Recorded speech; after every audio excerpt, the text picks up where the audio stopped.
Friends are a crucial factor for the success of anything that we do in our life. Though we are told to select our friends wisely, choose our friends wisely, it is very difficult to sort out people out of the thousands that we associate daily as good and bad without a proper framework and a technique.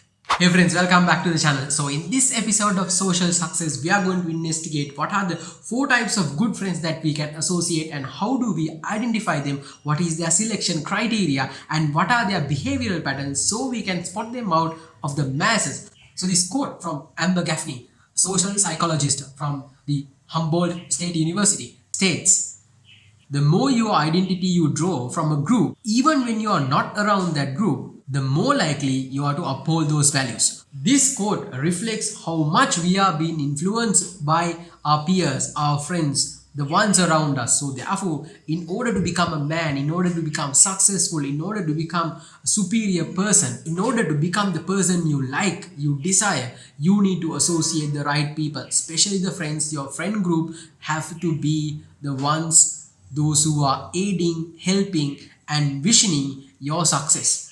Okay, so there are 4 types of good friends that we can associate, or 4 types of people that we can make friends with.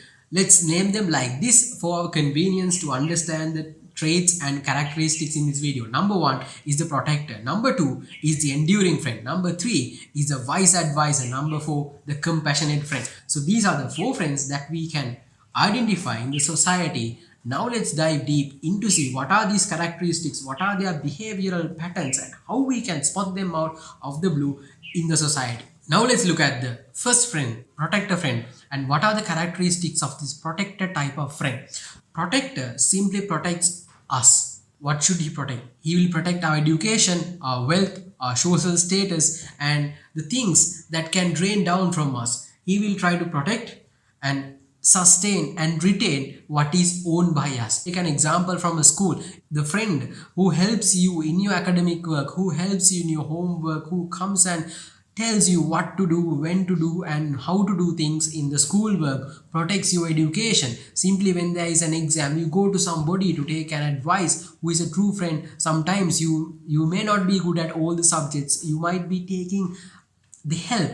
So there he becomes a friend for you. If he try to protect you from all the bad streams where you will be losing, he become a friend for you. In advance, there are more friends that there are in situations we become heedless, we become alertless, we try to get into problems. There are people who comes and tell us to be heedful, comes and tell us to be alert, comes and tell us the ways in which we will lose our wealth, lose our social status. So they try to protect from situations where we will be embarrassed.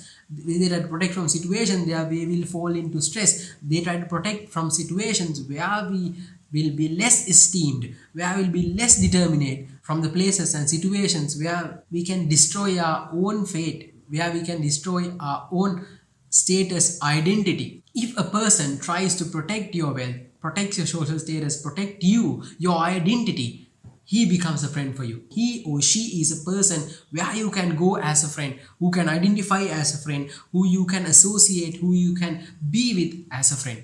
Number 2 is the enduring friend. The number 1 quality of the enduring friend is that you can reveal your secrets to them. There are situations in our life that we need to discuss certain things. We need to get relief of certain things. We need to have a friend whom we can speak of the things that we can't speak in public, whom we can talk something that is really personal and private for you. So there will be a person whom you can trust and reveal the secrets or the things worrying you that makes you frustrated. So if you can trust a person and place your trust and reveal your secret, and you know for 100% for sure that he or she does not reveal your secrets to the mass, the public or a third person, he or she can be associated as a true friend. He or she is the enduring friend, where he or she may sometimes reveal hers or his secrets to you, and more importantly, they will bear your secrets. They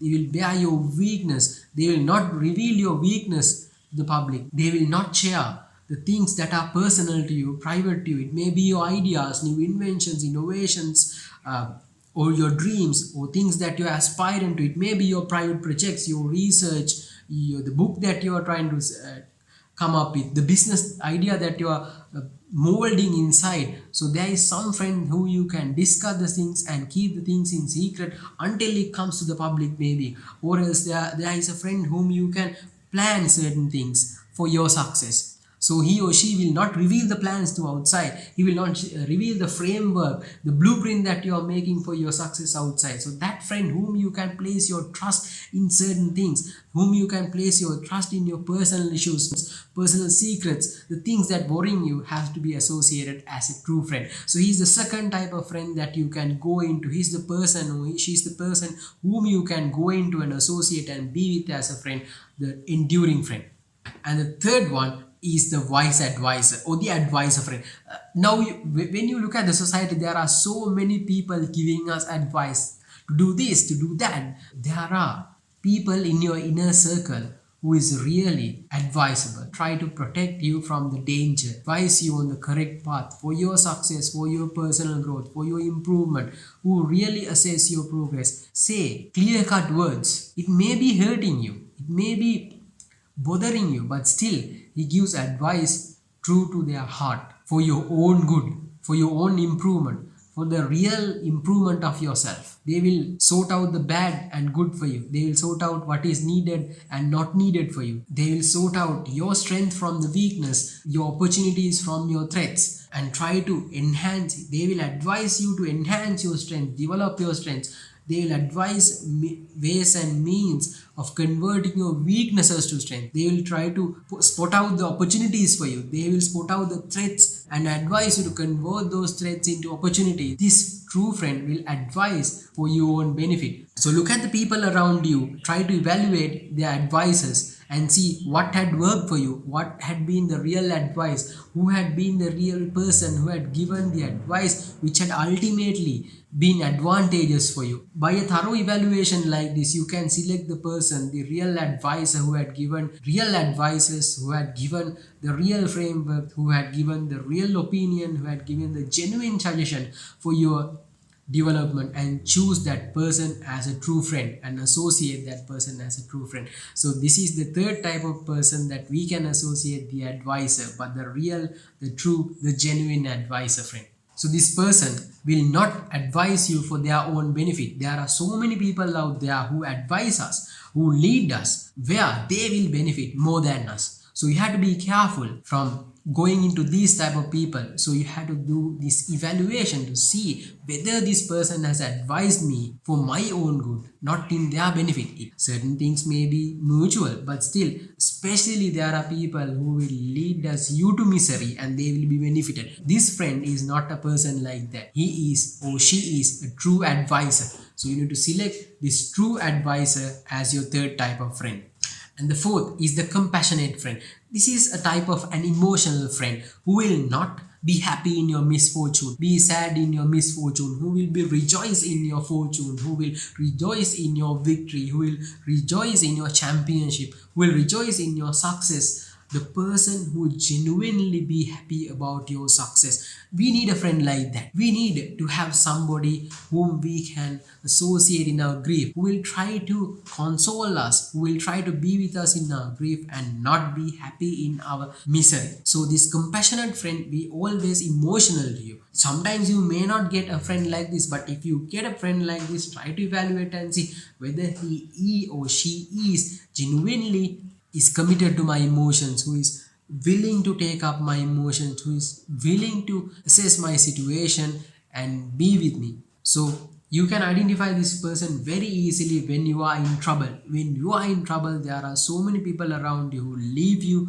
and just don't help you. Even if they can't help you, there are some people who be with you in that particular situation until you become successful, until you come back to the normal. So this compassionate friend will be with you in the time of fortune and misfortune, and also will take the same attitude as yours, will have the same mindset. So now we have gone through the personalities of the 4 different types of people whom we can go up to as friends and associate as friends. So I hope you enjoyed this video. If you have enjoyed this video, you may also like the next episode of the social success series. So remember to check out that video and hit the subscribe button and the like button for the algorithm. That would be a great thing for me for the success of the channel. So until we meet again, wish you all the success in your life.